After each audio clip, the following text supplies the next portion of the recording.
Մենք վերադարձանք, սիրելի հեռուստադիտողներ, բարի առավոտ բոլոր նրանց, ովքեր որ մշակութասեր են։ Այսօր առասարակ մեր օրը սենց հատիկ նշույլ, այո, նվիրված է մշակույթին։ Դե միշտ կարելի է ասել։ Խոսում ենք այո այն սինթեզի մասին, մենք խոսում ենք հիմա հավաքական մի կառույցի մասին, որը որ կառույց է իր տեսքով, բայց մի կյանք եւ հոգի է առասարակ իր էությամբ, հավերժ կենթանի թատրոնի մասին, մարտի 13-ին եւ 31-ին 3-1 խաղերը զգացիր։ Կոնստանտին Ստանիսլավսկու անվան ռուսական դրամատիկական թատրոնի նոր հարթակում հանդիսատեսը հնարավորություն կունենա դիտելու Պատրիկ Զյուսկինդի հայտնի ստեղծագործության մոտիվներով բեմադրված կոնտրաբաս ներկայացման առաջնախաղը։ Բեմադրությունն անդրադառնում է ստեղծագործ մարդու ներքին աշխարհի միայնությանը, ինքնության որոնմանը եւ արվեստագետի լսված լինելու մշտական ձգտմանը։ Սպասված առաջնախաղից առաջ սիրով կզրուցենք մեր հյուրերի հետ։ Ես սիրով ներկայացնեմ, տաղավարում են հրաշք իմ ընկեր եւ ֆանտաստիկ դերասանուհի, այս դեպքում բեմադրիչ Ելենա Վարդանյանը, բարի առավոտ։ Բարի առավոտ։ Եվ ֆանտաստիկ դերասանուհի տաղանդավորագույն Լիլիա Մուկուչյանը, բարի լույս։ Բարի լույս։ Շնորհակալություն հյուրընկալվելու համար։ Մենք միշտ ուրախ ենք ձեզ տեսնել մեր տաղավարում, որովհետեւ վստահ ենք, որ էլի բերում եք եւս մի շատ հետաքրքիր ստեղծագործություն, այս անգամ կոնտրաբաս, Պատրիկ Զյուսկինը իհարկե հայտնի արվեստա գիտես արվեստասեր ինձ թվում է նախ հետո նոր արվեստագետ, որտեղ սիրել է արվեստը, գրել է արվեստագետների մասին, այդ պարֆյումերը որ գրել էր, իսկ պարֆյումեր արվեստագետ էր։ Կիլլեր արվեստագետ էր, բնականաբար, բայց դա գիտեք արվեստը բույրերի հասկանում ես արվեստներ ուսումնասիրում, դա սպանելով աղջիկներին։ Այո։ Օրինակ։ Բայց այս դեպքում կոնտրաբասի մասն է խոսք, ինչպեսի ստեղծագործություն է։ Ինձ համար ներողությունը մի փոքր անծանոթ։ Ես Ծանոթ չեմ գործին ամեն դեպքում այս։ Ну, во-первых, хочу сказать о том, что это невероятно прекрасная пьеса, но в большей степени ее играют мужчины, потому что она написана именно на мужчину. И она о музыканте, именно о контрабасисте, который, общаясь со своим контрабасом, рассуждает о своей профессии, о своем отношении к себе, ассоциирует себя с этим инструментом, ругается с ним, любит его. Ну и долго и долго можно говорить об этом. Наша с Лилей позиция изначально, естественно, понятная была, то, что это Патрик Зюскин, мы именно хотели контрабас, поэтому нам пришлось адаптировать, то есть наш спектакль «Контрабас» является по мотивам произведения. Так как, во-первых, играет женщина, чего фактически не делают, по-моему, в истории. Это уже по мотивам, и да, и мы немножечко, когда я подошла к тексту, естественно, с очень с уважением отнеслись к нему, потому что для нас это это прекрасный автор и прекрасный текст. Мы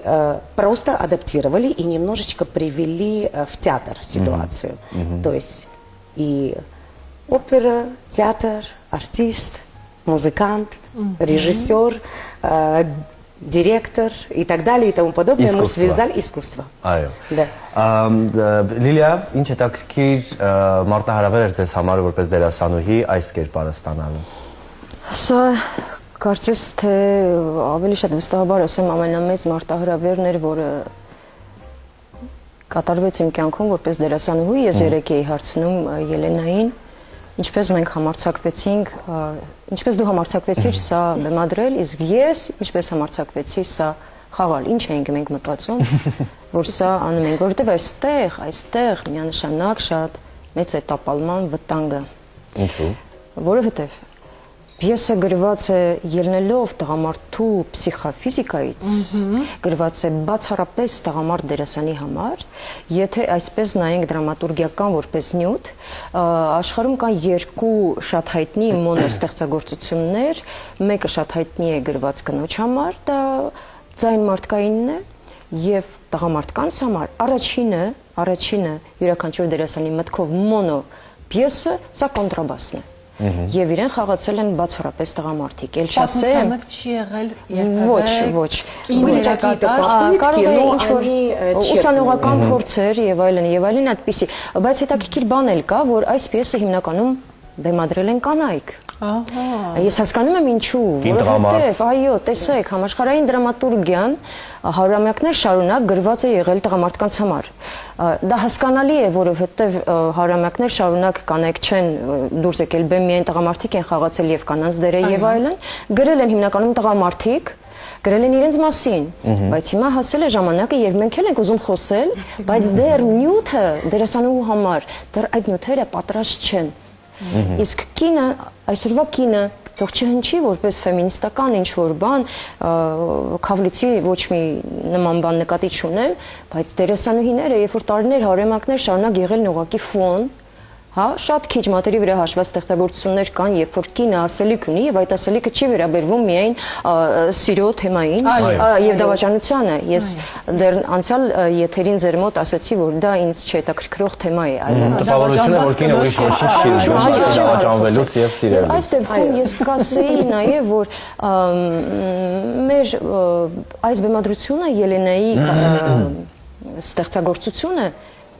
ավելի շատ, գիտեք ինչ, այն տպավորությունը թողնում ոնց որ ինքը այսպես հայելի ոնց որ լինի, հա, եթե դուք չունեք ժամանակ կամ ելնելով ինչ-որ ստերեոտիպներից կամ չունեք ֆինանսական հնարավորություն, կարող է ամեն բան լինել, չէ, եւ չեք կարող գնալ հոգեբանի մոտ, խնդրեմ եկեք այստեղ յուրաքանչյուր հանդիսատես կտեսնի իրեն։ Լիլիա, ինչպիսի զգացմունքների մասին է խոսքը այս դեպքում, երբ որ մոռանում ենք եւ դնում ենք մի կողմ այդ սերը, դավաճանվելը եւ այլն, այլ Արտիստին հատուկ զգացողությունները։ Այո, բայց մարդու ինչպիսի թաքուն կետեր է այստեղ ընդգրկված, ինչ մենակության մասին կարող է լինել խոսքը։ Հիմա ես ասեմ, տեսեք, ես կարծում եմ դուք էլ կհամաձայնվեք ինձ հետ, եթե ես ասեմ, որ ես կյանքում չեմ հանդիպել որևէ մարդ, որը որ չի համարում, որ ինքը ավելի լավն է, քան ես։ Չկա այդպիսի բան։ Յուրաքանչյուր մեզ հանդիպած մարդը միշտ մտածում է, որ ինքը ավելի խելացի է, ավելի տաղանդավոր է եւ ավելի արժանի է, բայց կարող է իր բախտը չի բերել։ Գցում են բախտի վրա։ Հիմնականում գցում են բախտի վրա, հանգամանքների վրա։ Երբեք մարդը չի մտածում, որ իր քայլերի հաջորդականությունը իր ամբողջ կյանքի ընթացքում կարող է բերել իրեն հանգեցնել այն կետին, որը համարվում է սահմանագիծ, հա, որը չի հատվում, որ точка невозврата, ես չգիտեմ հայերեն ոնց։ Հիմա այս մարդը կանգնած է այդ կետի վրա, եւ որ հետ է նայել իր ամբողջ կյանքը եւ կարեւոր չի նույնիսկ բժիշկ կլինի, կարեւոր չի կոնտրաբասիստ կլինի, դերասան կլինի, ինժեներ կլինի, հավաքարար կլինի, հետ է նայում ու ասում է, իսկ ինչու ես արեցի այս ընտրությունը։ Բա հիմա ես սրա հետ արդեն վերջ, սա արված է։ Այլևս որևէ ճանապարհ չի կարողանում գտնել, որպեսզի դուրս գալ։ Ինքը ասում է, ես ավելին եմ, քան դուք ընկալում եք, ես ավելին կարող եմ։ Մտովի զուգահեռ անցկացրի Լուսիեն Լյուկի հետ արտիստի այդ հատկության, այդ պորտկման, այդ իրավիճակը այդպեսին ու իր փոքրությունը այդ առհասարակ մեծ աշխարհում տեսնելու մի պահ уղակի զուգահեռներ տարա։ Այդտեղ էլ երաժշտական գործիք կար, չէ՞, այո, դա դաշնամուրներ։ Я смотрела этот спектакль Гора Маркаряна, это великолепный спектакль, замечательный. Вообще все, что делает Гор, для меня это просто невероятное творчество. В случае с нами мы не используем инструмент. У нас человек является инструментом. Դա այսինքն դա Չեխովի հրացանը չի ամեն դեպքում։ Ոչ, սա ռեժիսորի, այսպես ասած, իր մոտեցումն է նյութին, իր մոտեցումն է դերասանին։ Հա, եւ ես մենակ չեմ այնտեղ։ Ես մենակ չեմ։ Прекрасные актрисы, которые просто невероятно, на наш взгляд, смотрятся в этом спектакле. Это великолепные Анна Хачатрян, Нара Тумасян, Анаида Габриэлян и Ася Пушкина. 4 прекрасные актрисы. И я бы еще хотела сказать огромное спасибо девочкам, которые просто невероятно вместе с нами создали этот великолепный спектакль, который мы надеемся, что завтра и сегодня зрителю понравится и зайдет в сердце, потому что я лично считаю, что как актриса и вообще любая актриса, любой режиссер, будучи на сцене, наверное, все-таки должен сказать какое-то слово, свое слово, через определенных авторов, через себя, через артистов. И это очень-очень важно, потому что... Да, это очень Да, важно. фантастика, да, шнурха И еще я бы хотела сказать огромное спасибо и режиссеру по свету Хайку Агабекяну, и Сергею, нашему звуковику, и Марго, тоже наш звуковик, и огромное спасибо Юлии Финк за прекрасные костюмы, в которых завтра, да. Եվ պարոն Շավերձյանին, О, да, господин Шаквердяну тоже. նույնպես գնաց այս համարցակությանը, չէ՞ որ կարող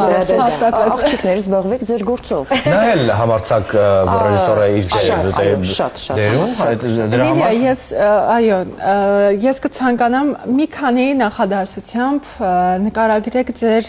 հանգստությունը եւ առասարակության հանգստությունը որպես ռեժիսոր Ելենայի հետ աշխատելու մեջ։ Ինչպեսի տանդեմ է այստեղ կայացել։ Առաջին անգամը չէ։ Առաջին անգամը չէ։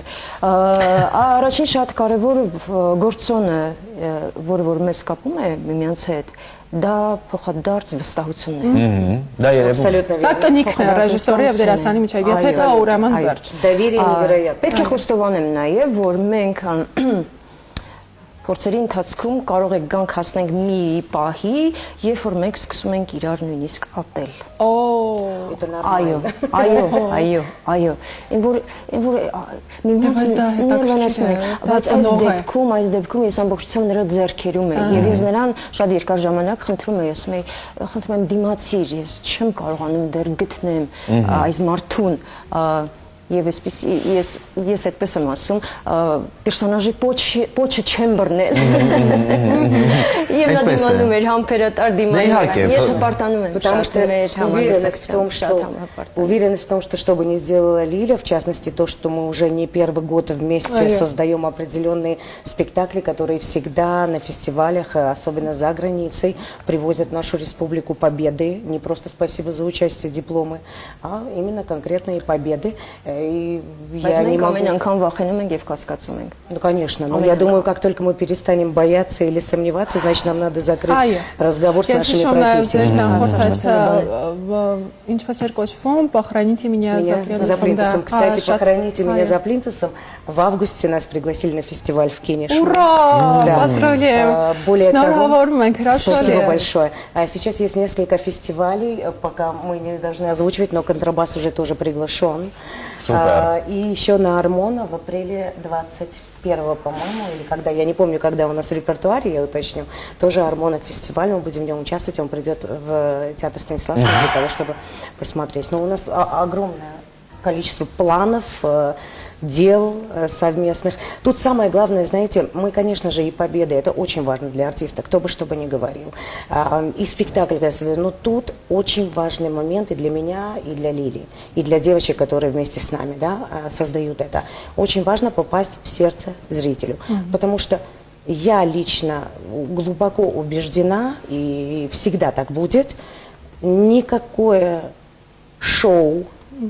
никакие спецэффекты не могут стоять позади ощущений человека, который приходит на спектакль. Вот это очень важно для меня. Եվ շատ կարևոր բան երեք ենք նորից խոսում,